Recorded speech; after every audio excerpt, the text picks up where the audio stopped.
संघटनेत ज्या पद्धतीने ज्या गोष्टी झाल्या त्या व्हायला हव्या होत्या, नाही होत्या. आता त्याच्यामध्ये त्या इतिहासात रमण्यात काही पॉईंट नाही आहे. तो कार्यक्रम 3 वेळा बदललेला आहे.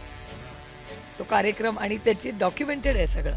अजितदादांची दोन्ही मुलं, त्यांची आई माझ्या विरोधात लढत होती. तरी त्या मुलांनी, आणि त्याचं क्रेडिट मी मुलांना जास्त देते, कारण का ती मुलं माझ्यापेक्षा वयाने लहान आहेत. तरी त्यांनी आत्याचं प्रेम, त्या दोन्ही म्हणजे पार्थ आणि जयचं वागणं, त्यांचं माझ्यावर करणारं प्रेम, माझ्या मुलांची त्यांचे संबंध किंवा फोन गाठी भेटी, ह्याच्यात वाढदिवस काही त्याच्यात कधीच त्या दोन्ही, आणि त्यांची आई जेव्हा माझ्या विरोधात लढत होती तेव्हाही ती मुलं आणि माझ्यातलं अंतर.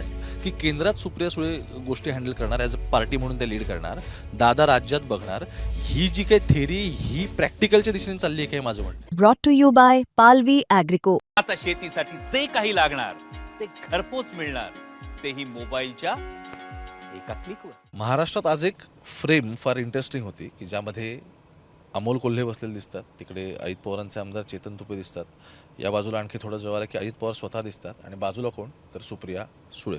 स्वागत मुंबई तकमध्ये. तुमच्या पक्षातला स्प्लिट, त्यानंतरच्या निवडणुका, त्यानंतर वेगवेगळ्या सगळ्या परत बैठका, रिकन्सिलेशन असं आपण त्याला म्हणू, आणि त्यानंतरची आजची प्रेस, ही फ्रेम नक्की महाराष्ट्राने बघायची कशी? सगळे पवार एकच आहेत? एकतर ह्याच्यात सातत्याने गल्लत होत राहते की आमचं कुटुंब हा एक वेगळा विषय आहे आणि आमचं पक्षाचं काम हे एक वेगळा विषय आहे. कारण का कुटुंब एकतर पवार फॅमिली एक जॉईंट फॅमिली आहे आणि त्याच्यात जे काय गेल्या 2.5 वर्ष झाले उभ्या भारताने पाहिलं, आणि जे काही झालं त्याच्यात फॅमिली एका बाजूला होती आणि संघटना एका बाजूला होती. त्याच्यात गल्लत कधीच करू नये, आणि मला वाटतं तेवढी वैचारिक प्रगल्भता ही दोन्ही बाजूंमध्ये होती. कारण का घरात लग्न कार्य झालं, माझ्या काकी गेल्या, बऱ्याच घटना एक फॅमिली म्हणून झाल्या, आणि आमची जॉईंट फॅमिली असल्यामुळे ती प्रक्रिया होती. तिचे कधी ताणतणाव, कोणी दुखवलं गेलं असेल, ह्या गोष्टी होत्याच. आणि त्याच्यात काय 3च लोक 4 लोक, म्हणजे मी रोहितलाही त्याच्यात पकडीन कारण का तोही त्याच्यातला एक मोठा भाग होता. त्याच्यामुळे आम्ही सगळे त्याच्यात इमोशनली भरडले गेले का हो, आम्ही विजिबली चौघं दिसलो, पण त्याच्यामागे एक मोठी फॅमिली होती जी ह्या पूर्ण ह्या परिस्थिती वर मात करून फॅमिली एक कशी राहील ह्याच्यासाठी सातत्याने प्रयत्न करत होती. ती फॅमिलीच्या लेवलला हां, म्हणजे घरात लग्न कार्य आहेत, सगळे असले पाहिजेत, एंगेजमेंट आहे. ते मी अर्थातच तेवढी कटुता ही ह्याचं क्रेडिट फक्त आम्हाला जात नाही, पण आमची ही मागचं जे बॅकग्राऊंड फॅमिलीचं होतं त्याच्यात खूप मोठे म्हणजे पार्टिसिपेंट्स होते की नाही तुमचं राजकारण घराच्या बाहेर, घरात आला की हे चालणार नाही, आपण एकच आहोत, हीच आपली स्ट्रेंथ आहे वगैरे वगैरे. तर तो एक भाग झाला, आणि दुसरा संघटनेचा भाग झाला. संघटनेत ज्या पद्धतीने ज्या गोष्टी झाल्या त्या व्हायला हव्या होत्या, नाही होत्या. आता त्याच्यामध्ये त्या इतिहासात रमण्यात काही पॉईंट नाही आहे, आणि ही वेळही नाही ती बोलायची, कारण का आता आपण सगळे या इलेक्शनमध्ये आहोत.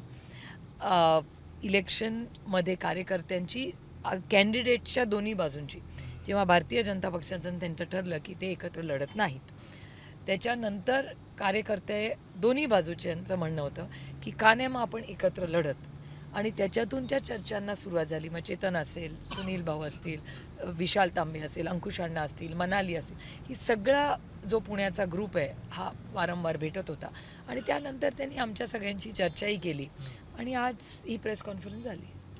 मला ना म्हणजे घटनाक्रम याच्यासाठी आठवून द्यायचा आहे की दादा एकदा बोलले होते या सगळ्यामध्ये की एका उद्योगपतींच्या घरी बैठक झालेली होती, सगळ्या गोष्टी ठरलेल्या होत्या, नंतरच्या काळात त्या काय हव्या तशा फॅसिलिटेट झाल्या नाहीत. तेच उद्योगपती बारामतीमध्ये येतात, तोपर्यंत चर्चेत असं दिसतं की या बारामती हॉस्टेलवरती मी सुद्धा होतो की अंकुश काकडे बाहेर निघतात, ते म्हणतात नाही हे तर काय होतच नाही आहे अजून, मुंबईमध्ये तुम्ही म्हणता मला हे चाललंय की नाही हे माहीत नाही, असे तुमच्या त्याच्या प्रतिक्रिया होत्या.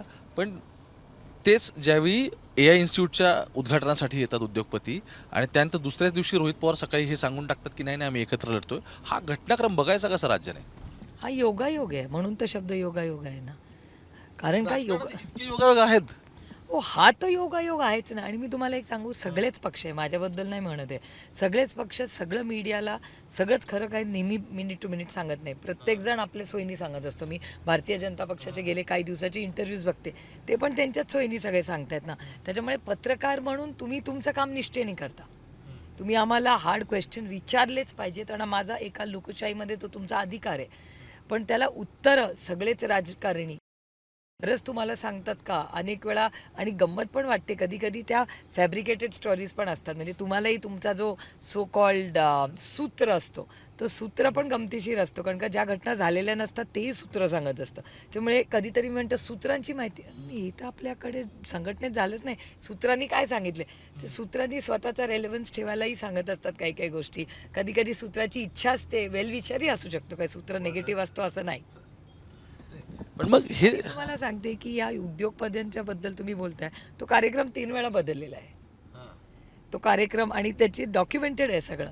ती वेळ आधी एकदा ठरली, मग पार्लमेंटचं सेशन आलं म्हणून पुढे ढकलली गेली. त्याच्यानंतर एक ठरली, त्या दिवशी रिझल्ट नाही का होता, ती 21 तारखेला होतं. मग नगरपालिकेचा रिझल्ट बदलला म्हणून ती तारीख बदलली. मग शेवटी ती 28 सगळ्यांच्या सोयीने, कारण का पार्लमेंट संपलं होतं तोपर्यंत तेही, आणि त्यांना रविवारच सोयीचा होता कारण ते रविवारीच येऊ शकत होते. त्यामुळे हे सगळं कॉम्बिनेशन आहे.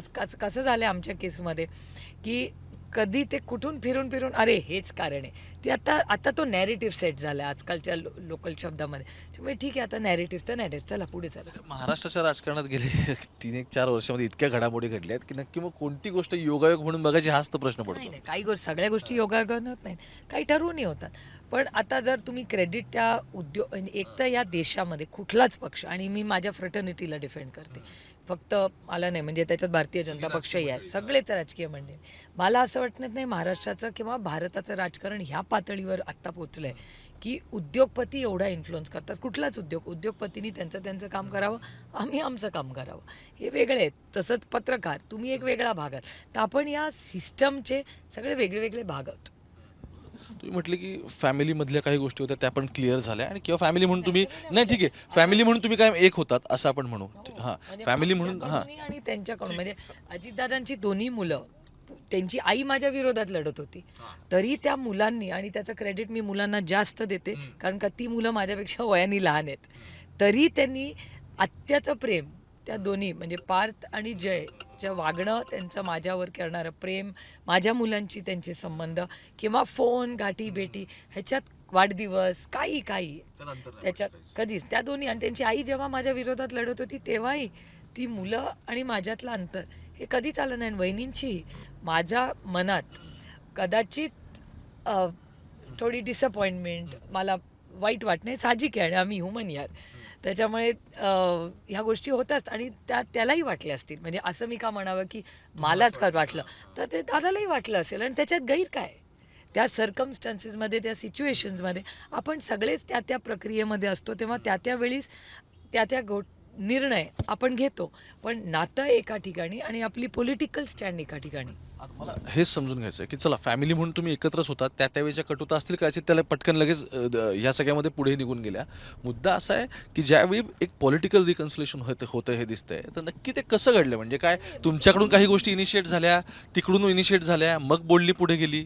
मी तुम्हाला सांगू इनिशिएशन, आता मी तुम्हाला सांगते, भारतीय जनता पक्षाबरोबर अजित पवार एकत्र काम करतात सगळे, त्यांचं सगळं टीम. भारतीय जनता पक्षाचे जे इलेक्टेड मेंबर्सबद्दल बोलते, कारण का माझा संबंध त्यांच्याशी जास्त, माझे एवढे घनिष्ठ त्यांच्याशी कौटुंबिक संबंध आहेत. आता आम्ही पॉलिटिकली अतिशय वेगळे आहोत, रोज लढतो. म्हणजे पंकजाबद्दल माझ्या मनात प्रेमच आहे. याचं कारण मी तिला का सांगते, कारण का तिच्या वडिलांचा आणि माझ्या वडिलांचा संघर्ष उभ्या महाराष्ट्राने पाहिला आहे. ठाकरे कुटुंब, लांब कशाला जायचं, ठाकरे कुटुंबाचा, म्हणजे बाळासाहेबांनी जेवढी टीका पवारसाहेबांवर आणि व्हायसवर्सा दोघांनी दिलदारपणे मनसोक्तपणे केलेली आहे. ती जनरेशन ती मंडळी यांच्यातल्या आतामध्ये बऱ्यापैकी फरक दिसतो. तुम्ही स्वतः अनुभवत असता की? मी स्वतः पडते, पण माझं म्हणणं आहे, म्हणजे मी माननीय मुख्यमंत्र्यांना अनेक वेळा हे बोललेले आहे की का नाही तुम्ही एक लक्ष्मण रेखा ठरवा, आमच्याकडून आम्ही ठरवू. आणि महाराष्ट्राचं सुसंस्कृत राजकारण जे होतं ती सेटिंग नसते, ते संस्कार असतात. का नाही आपण आपले मतभेद हे असलेच पाहिजेत. एका लोकशाहीमध्ये मतभेद हे असलेच पाहिजेत. माझा आग्रह आहे ते असले पाहिजेत कुठल्याही पॉलिसीत. आणि आपण एका म्हणजे एका आघाडीत असलो तरी कधी कधी पॉलिसी लेवलला मतभेद असलेच पाहिजेत, नाहीतर ती म्हणजे डेमोक्रेसी, ती लोकशाही कशी. माझा परत मुद्दा हाच आहे. मी सुप्रिया सुळेंना बघितलंय की त्या पॉलिसी क्रिटिसाइज करतात, त्याच्यावरती प्रश्न उपस्थित करतात किंवा त्यातले लूपहोल्स असतील त्याच्यावरती भाषण करतात किंवा तिथे हाऊसमध्ये पण मुद्दा मांडतात. प्रश्न हा आहे की सुप्रिया सुळे नरेंद्र मोदींना पॉलिटिकली क्रिटिसाइज नाही करत. त्या देवेंद्र फडणवीसांवरती जे देवेंद्र फडणवीस आरोप करतात किंवा वेगवेगळ्या वेळी काहीतरी कुठल्याही भ्रष्टाचाराबद्दल तुमच्या बंधूंबद्दल किंवा पवारांबद्दल जेव्हा बोलतात त्यावेळी त्या क्रिटिसाइज नाही करत. पॉलिसी क्रिटिसाइज करणं हा मुद्दा वेगळा आहे, पण पॉलिटिकली एखाद्या व्यक्तीने जर आपले विचार आणि या सगळ्या गोष्टी वेगळ्या आहेत तर त्या दिसत नाही. याचा अर्थ तुम्ही भाजपला पूरक भूमिका घेता का, हा प्रश्न उपस्थित होतो. नाही नाही बघा, अनेक पॉलिसीज आहेत. आता आत्ताचंच उदाहरण बघा, मी आणि डॉक्टर थरूर आत्ताच या पुण्याच्या कार्यक्रमात होतो. ऑपरेशन सिंदूर क्लासिक एक्झाम्पल. ऑपरेशन सिंदूरच्या वेळेस आमचा पहिला पक्ष होता जो म्हणाला की हा नॅशनल सिक्युरिटीचा इश्यू आहे, इथे आपण काही बोलणार नाही, आपण सरकारच्या बरोबर म्हणा. आणि ह्याचा मी मार्क काँग्रेस पक्षालाही देईन. आम्ही जेव्हा ऑल पार्टी मिटिंगला गेलो तेव्हा ऑल पार्टी मिटिंगमध्ये खडगे साहेब आणि राहुलजी हा दोघांचाही मनाचा मोठेपणा की त्या काळात ते म्हणाले नाही, हे नॅशनल हा सिक्युरिटीचा इश्यू आहे, आपण हम सरकार के साथ रहेंगे. म्हणजे पूर्ण ऑपोजिशन युनायटेडली मोदी साहेबांबरोबर उभी राहिली. ते मोदी साहेबांबरोबर नाही, या देशाच्या प्रधानमंत्र्याबरोबर आम्ही ताकदीने उभं राहिलं, कारण का माझ्या देशाचा विषय होता. त्यामुळे पॉलिसी लेवलला म्हणजे GST आणि किती बिलं मी तुम्हाला सांगू, ही अर्ध्याहून जास्ती जी बिलं मोदी साहेबांनी आणली आहेत ही सगळी काँग्रेस की देणच आहे ना. म्हणजे मग काँग्रेसमध्ये असताना आम्ही बाजूनी बोलायचं आणि समोर विरोधात, असं होत नाही ना. ते कधीतरी देशाचं, आणि आम्ही पॉलिसी मेकर्स आहोत. इलेक्शनमध्ये एकामेकावर टीका करू ना, म्हणून 5 वर्ष ते घुराळ कशाला. माझं म्हणणं आहे 5 वर्ष पॉलिसी मेकिंगमध्ये, म्हणजे मी हे भारतीय जनता पक्षालाही अनेक वेळा सांगते की आमच्या सूचना का नाही तुम्ही घेत. म्हणजे त्यांना असं वाटतं की अरे हे विरोधी पक्ष आहेत, तुम्ही बोलू नका. असं नाही, आम्ही जी पॉलिसी सजेशन देतो ती जर अंमलबजावणी केली तर त्यांचंच भलं होणार आहे, घाटा खरं तर आमचा होणार आहे. मी गेली 10 वर्ष जवळपास महाराष्ट्राच्या पॉलिटिक्समध्ये एक थेरी बघतोय की सुप्रिया सुळे दिल्लीतल्या सगळ्या गोष्टी हँडल करतील आणि अजितदादा महाराष्ट्रातला पक्ष चालवतील. मग त्याचे निगोसिएशन्स कधी असे असतील की सुप्रिया सुळे भाजपसोबत समजा पूरक भूमिका घेणार असेल तर त्यांना केंद्रीय मंत्रिपद असेल. मुद्दा असा आहे की एका स्प्लिट नंतर परत एकत्र येणं, त्यानंतर निवडणुकांना आता सामोरं जाणं, आजची प्रेस कॉन्फरन्स घेणं, त्या थेरीच्या प्रॅक्टिकलच्या प्रॉस चालू का? ते नेगोसिएशन नसतात, ती लोकसेवा आहे, त्याच्यात नेगोसिएशन नसतात. हे काय no, that is a discussion. आणि त्याच्यात काय नाही, डिस्कशन झाल्याशिवाय कशी आघाडी होणार. डिस्कशन तर व्हायलाच पाहिजे ना, नाही तर आघाडी कशी होणार. आघाडीसाठी चर्चेसाठी अनेक लोक बसलेत, दोन्ही बाजूचे लोक बसले. तुम्ही ज्या बारामती तुमच्या नाही मी हे फक्त तुमच्या पक्षातलं नाही म्हणते, मी तुम्हाला जे सांगतोय की केंद्रात सुप्रिया सुळे गोष्टी हँडल करणार, ॲज अ पार्टी म्हणून त्या लीड करणार, दादा राज्यात बघणार, ही जी काही थेरी ही प्रॅक्टिकलच्या दिशेने चालली आहे काय माझं म्हणणं. नाही नाही बघा, जेव्हा आधी पक्ष एकत्र होता तेव्हा प्रफुल्लभाई सिनियर होते, ते सगळं बघायचे. 2.5 वर्षामध्ये प्रफुल्लभाई त्या बाजूला गेले. त्याच्यामुळे अर्थातच अमोलदादा असेल, अमोलदादाही त्या म्हणजे आमच्याकडे जे कोण राहिले होते 8 खासदार जे आम्ही आलो निवडून, त्याच्यात अमोलदादा आणि मीच, आणि आपलं राज्यसभेमध्ये साहेब आणि फौजियाताई तर आउटस्टँडिंगली परफॉर्मन्स आहे त्यांचा पार्लमेंटमधला. आणि त्याच्यामुळे राज्यसभेत ते आणि लोकसभेत आम्ही. आणि मग ती सगळी जबाबदारी पक्षाची, मग तिथे काय कमिटीज असतील ती सगळी अमोलदादा आणि माझ्यावर पडली. बाकीचे सगळे पहिल्यांदा निवडून आले होते. त्यामुळे अमोलदादा आणि मी ऑटोमॅटिकली तिथे गेलो, कारण का प्रफुल्लभाई दुसऱ्या पक्षात गेले होते तोपर्यंत. एक म्हणजे आता सोबत लढायचं ठरलेलं आहे, एकत्र निवडणुकांना सामोरं जायचं ठरलेलं आहे, फॅमिलीमध्ये तर कधीच इश्यू नव्हता, हे तुम्ही क्लिअर केलेलं आहे. मुद्दा असा आहे, मग इज देअर एनी, हा ठीक आहे ना, माझं असं म्हणणं आहे की मग आता भविष्यातला मुद्दा हा आहे की there could be a party merger, किंवा मग दोघांनी असंच राहायचं आणि एक सोबत काम करत राहायचं, या दिशेने आता काही गोष्टी सुरू झाल्यात का? नाही, आत्ता तरी नाही. आत्ता आमच्या पुढे फक्त कॉर्पोरेशन आणि कॉर्पोरेशन नंतर येणारी जिल्हा परिषद, ह्या केंद्रबिंदू आमचा आहे. आता कार्यकर्त्यांनी, कारण का हे आमचे कार्यकर्ते हे खूप टॅलेंटेड आहेत आणि ते आमचे आहेत म्हणून मी म्हणत नाही, पण तुम्ही कुठेही फील्डवर जा, जिल्हा परिषद असेल किंवा कॉर्पोरेशनमधले आज वारज्यामधले सगळा टॅलेंट पूल राष्ट्रवादीचाच ह्याच्यात आहे, BJPमध्ये. कारण का हे जेन्युअनली गुड परफॉर्मर्स नगरसेवक होते ते. मला जेन्युइनली विचारायचं आहे सगळ्या बाबतीत. सांगलीपासून ठाण्यापर्यंत तुमच्या पक्षातले काही नेते, किंवा तिकडे अजितदादांकडे कोणी रायगडपासून ते बीड गोंदियापर्यंत असे काही नेते आहेत की यांच्यामुळे हे जे काही सगळं सोबत येणं आहे यातले काही प्रोसेसमध्ये ऑब्स्टॅकल्स तयार झाले? नाही, अजिबातच नाही. म्हणजे हा जो नॅरेटिव्ह सेट केला जातोय तो ॲब्सोल्युटली त्याच्यात काहीच तथ्य नाही. कारण अलायन्स करण्यासाठी काही विषयच नाही ना, आणि सगळे प्रोफेशनली पक्षाच्या ह्यानी काम करतात. त्याच्यात पर्सनल अजेंडा किंवा व्यक्ती केंद्रात का आपण करावं ते नॅरेटिव्ह? कारण काय हा लार्जर पिक्चर आहे आणि ह्याच्यात कोणी व्यक्ती नाहीच आहे ना त्याच्यात. असं इट्स अन ऑर्गनायझेशनल डिसिजन. मागच्या आठवड्यात मी दादांकडे होतो, तर ते गप्पा मारताना ते असं म्हणाले, की "अरे, ही एकनाथ शिंदेने दिलेली ऑफर जर मला दिली असती, तर मी तर सगळ्यांना सोबत घेऊन तिकडे गेलो असतो." दादा जर आत्ता हे सगळं कॉन्फिडेंटली सांगतात, इट शोज दॅट की त्यावेळी तुमचं या सगळ्यावरती बोलणं झालं असेल. कारण पार्टी म्हणून पण सगळे सोबत होते की. नाही, नाही, चर्चा तर व्हायच्या पॉलिटिकली राजकीय गोष्टी, चर्चा या होतच राहतात प्रत्येक पक्षामध्ये. सो त्यावेळी हे कॉन्व्हर्सेशन सुरू होते तुमच्या पक्षामध्ये, की दादा तिकडे सत्तेमध्ये जाणार आणि मग ते आपण कसं जायचं या नाही, गोष्टी. पण असली ऑफरच नव्हती ना कुठली. आणि ते दादाही स्पष्टपणे म्हणलेत, की माझ्याकडे तशी काय ऑफरच नव्हती. त्यामुळे अशी ऑफरची जी ऑफरच नव्हती त्याची चर्चा कशी होणार? म्हणजे मुद्दा त्यांचा जरी जरतरचा असला तरी त्यांनी हे क्लिअर केलं होतं, की हे मला मिळालं असतं तर मी सोबत हो, गेलो पण असतो. ते दिलं नाही ना, म्हणजे चर्चाच नाही ना, कारण का ऑफरच नव्हती ती. It was not on the table ना. त्याच्यामुळे चर्चा आमचा करायचा विषयच कसा, म्हणजे जी गोष्ट नाहीच होती वास्तवात ते म्हणजे ऑफरच नव्हती, तर मग आपण कसं म्हणणार ही गोष्ट ती आहे. एक शेवटाकडे चाललो म्हणून पार्थ पवारांसोबत होतं बोलणं. हो, रेग्युलरली पार्थ, जय, युगेन, रोहित या सगळ्या घरातल्या आमच्या सगळ्या मुलांच्या रेग्युलरली कॉन्टॅक्टमध्ये मी असते. कारण ज्यावेळी पवार कुटुंबियांवरती किंवा त्यांच्या कुटुंबातल्या कोणावर तरी भ्रष्टाचाराचे आरोप होतात, मग आता ह्या प्रकरणात दिसलं की आत्या पहिले पुढे आल्या लगेच डिफेंड करायला. म्हणजे त्या आत्या होत्या कारण ते लगेच दिसलं. मूळ प्रश्न असा आहे की ज्यावेळी भ्रष्टाचार इतके सिरियस अलिगेशन्स होतात, त्यावेळी तुम्ही आपण आता हे आत्या आणि पार्थ पवार हे नातं न बघता बरोबर. की हे इतकं सिरियस झालंय, याचे डॉक्युमेंट्स दिसत आहेत, त्याचे पुरावे दिसत आहेत, असं असताना तुम्ही नक्की काय म्हणजे कसं बघायचं हे सगळ्याकडे. नाही, नाही. हे बघा, जर आत्या म्हणून लाड करायचा अधिकार आहे, तर आपल्या घरातलं मूल चुकलं, तर त्याचा कान पकडायचे अधिकार मला आहे. सगळ्याच मुलांच्या बाबतीत म्हणजे माझे नाही, नाही, भ्रष्टाचाराचा पाठीचा नाही. आपलं मूल जर चुकलं असेल, तर आपण त्याची जबाबदारी घेऊन त्याचा कान पकडायचा अधिकार एक पालक म्हणून मला आहे. मग आमच्या घरातल्या सगळ्यांच्याच मुलांच्या बाबतीत तो अधिकार मला आहे. आणि मला एकटीला नाही, आम्हाला सगळ्या बहीण भावंडांना आहे. म्हणजे रेवती विजय उद्या चुकले, तर माझी अपेक्षा नाही, तो म्हणजे हक्कानी अजितदादा असेल, राजूदादा, श्रीनिवासदादा असेल, या सगळ्यांनी माझ्या मुलांना रागवलंच पाहिजे. मग मामा नाही रागवणार तर कोण रागवणार? It is the obvious. पण ह्याच्या पुढे मी जाऊन म्हणेन, की ज्या दिवशी घटना झाली, त्या दिवशी मी सकाळी पार्थला फोन केला, की "पार्थ, काय बाबा हे काय टीव्हीवर येतंय?" तो म्हणला, "आत्या, काही नाही आहे. हे ह्याच्यात काही तथ्य नाही आहे." म्हणून मी विषय सोडून दिला आणि ती प्रेस घेतली, कारण का मला माझ्या मुलावर विश्वास आहे. आणि त्यानंतर सरकारने जी इन्क्वायरी मुख्यमंत्री म्हणाले, तेव्हा मला खरं आश्चर्य वाटलं, की मुख्यमंत्री म्हणले, मामला काय म्हणले शब्द वापरला त्यांनी, की तो सीरियस आहे याचा अर्थ. ह्या अर्थाचं काहीतरी माननीय मुख्यमंत्री बोलले. आणि त्याच्यानंतर ती इन्क्वायरी लावली. मी त्या इन्क्वायरीच्या रिपोर्टची वाट बघते, की रिपोर्ट ती उद्या कळू तर दे आम्हाला काय आहे, खरं काय आहे. दूध का दूध और पाणी का पाणी कळेलच. म्हणून मग माननीय मुख्यमंत्र्यांनी 30 दिवसाचा रिपोर्ट दिला होता. त्याला काहीतरी माननीय मुख्यमंत्र्यांनी आता एक्सटेन्शन दिलंय. तर मी वाट बघते, की त्यांनी सांगावं आम्हाला, जर आमच्या लेखाकडून चूक झाली असेल, तर जर चूक असेल तर ती चूक आहे. कोणी केली, मग तुम्ही केली, मी केली किंवा आमच्या घरातल्या मुलांनी केली. जो गलत आहे वो गलत ही आहे.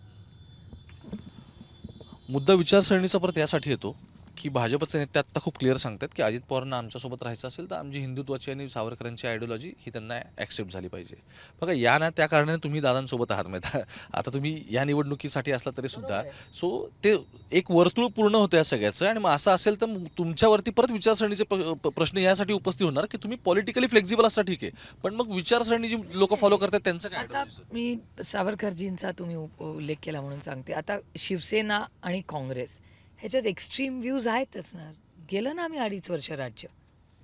2.5 वर्ष महाराष्ट्रात राज्य केलं ना आम्ही आणि चांगलं काम केलं. कोविडच्या काळात उद्धवजींच्या नेतृत्वात जे काम झालं, पुण्यामध्ये दादांच्या नेतृत्वात जे काम झालं, राजेश टोपेंचा उल्लेख केल्याशिवाय कोविडची स्टोरी पूर्णच होणार नाही या राज्यात. तर सगळ्यांनी मिळून त्यावेळेस चांगलं काम केलं ना. शिंदेसाहेब आमच्याच बरोबर होते ना तेव्हा. जे त्या काळामध्ये एक काँग्रेसची लाईन होती, शिवसेनेची एक लाईन होती. पण एक कॉमन मिनिमम प्रोग्रॅममध्ये आम्ही काम केलंच ना. आणि हे काय पहिल्यांदा नाही आता पण झालेलं. तेच असेल. ते नाही, कॉमन मिनिमम प्रोग्रॅममध्ये कसा होईल आता हे सीमित. मी जे बोलते महाविकास आघाडीबद्दल बोलते. त्याच्यानंतर आत्ता आम्ही फक्त कॉर्पोरेशन आणि जिल्हा परिषदवरचा निर्णय अजून झालेला नाही. तो कॉर्पोरेशनचं इलेक्शन झाल्यावर जिल्हा परिषदचा निर्णय होईल. बघूया काय होतं. शेवटचा प्रश्न आहे सगळ्याबद्दल. तुम्ही खरंच पार्टी मर्जर करताय का किंवा तुम्ही खरंच भविष्यामध्ये विचार हा दिसतोय? कारण पावलं त्या दिशेने पडतायत पण तुम्ही ते ऍक्सेप्ट करत नाहीये. नाही, नाही, ॲक्सेप्ट करत नाही. तुमच्या मगाच्या ऑफरसारखं आहे ते, की अशा वेग गोष्टींवर कसं बोलणार? ज्या गोष्टी फक्त मीडियामध्ये दिसत आहेत, त्याच्यावर थोडी आमचं आयुष्य आणि पक्ष चालतो. पण तुमच्या पक्षामध्ये या गोष्टींवरती सिरियस चर्चा होतच असेल ना? नाही, नाही, पण आमच्याकडे चर्चा फक्त आत्तापर्यंत पहिलं तर चर्चाच नव्हती या विषयाची. नंतर alliance party. No, but right now we are focused only on the corporation election and Zilla Parishad elections. त्याच्यानंतर 3 वर्ष राज्यात इलेक्शनच नाही कुठलं, डायरेक्ट 29 येईल.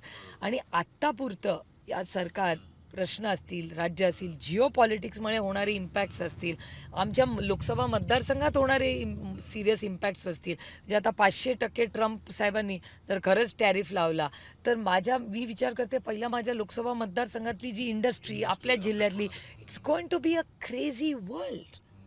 आता जो अटॅक झाला व्हेनेझुएला, त्याच्यानंतर तसाच परत आपल्या रिजनमध्ये काय होईल का? त्यामुळे very complex issues right now. मी म्हणजे इव्हेड करत नाही, मी खूप पारदर्शकपणे तुम्हाला सांगते, the globe and the world is going through an extraordinarily challenging time. त्यामुळे फक्त हे होईल का नाही होईल, पण त्याच्यात देश, राज्य, इकॉनॉमी ह्या सगळ्या गोष्टी टिकल्या तरच पुढचं सगळं काय होईल. त्यामुळे ह्या खूप सिरियस इश्यू आहेत. आणि जसं ऑपरेशन सिंदूरमध्ये मी मागेही मोदी साहेबांना विनंती केली होती की जसं ऑपरेशन सिंदूरमध्ये आपण पेहलगामच्या अटॅकनंतर देशासाठी स्पेशल सेशन घेऊन आपण कामं केली, तशी आता जिओ पॉलिटिक्स इन्क्लुडिंग आवर MEA पॉलिसी आणि जिओ पॉलिटिक्समुळे होणारे देशावरचे इम्पॅक्ट आणि आपल्या इकॉनॉमीवर होणारे इम्पॅक्ट याच्यासाठी तातडीने एक ऑल पार्टी मीटिंग ही मोदी साहेबांनी बोलवावी, ही माझी आग्रहाची विनंती आहे. आणि त्याच्यात देश हा केंद्रबिंदू ठेवून कधीतरी आपण आपले राजकीय मतभेद ठेवून, काँग्रेस पक्षामध्येही खूप टॅलेंट आहे, त्या ऑपरेशन सिंदूरमध्ये पाहिलं तुम्ही. त्यामुळे सगळ्यांना एकत्रित घेऊन कधीतरी इलेक्शन हा विषय, राजकीय मतभेद बाजूला ठेवून देशाच्या हितासाठी मोदी साहेबांनी सगळ्यांना घेऊन काहीतरी डिस्कशन झाले पाहिजेत लॉंग टर्म आणि शॉर्ट टर्म गेनसाठी.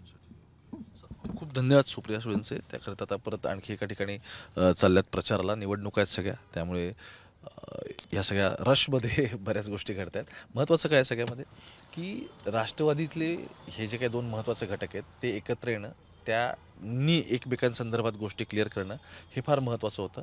आत्ता जरी त्या ह्या मान्य करत नसल्या की नाही भविष्यातले टॉक्स आमचे झालेले नाहीत, तरीसुद्धा एरवी ज्यावेळी लोकसभेला आणि नंतर एकमेकांसोबत आरोप झाले होते, त्यानंतर मात्र आता ही सगळी एकमेकांचं सूत जुळतं, पॉलिटिकली जुळतं, म्हणून ते जाणून घेणं महत्त्वाचं आहे. अजित पवारांचा पण इंटरव्ह्यू थोड्या दिवसात होईल, तो पण तुम्हाला बघायला मिळेल. तुम्ही मुंबई तक बघत राहा. कॅमेरा पर्सन गोपाळसोबत मी ओंकार आता थांबतो.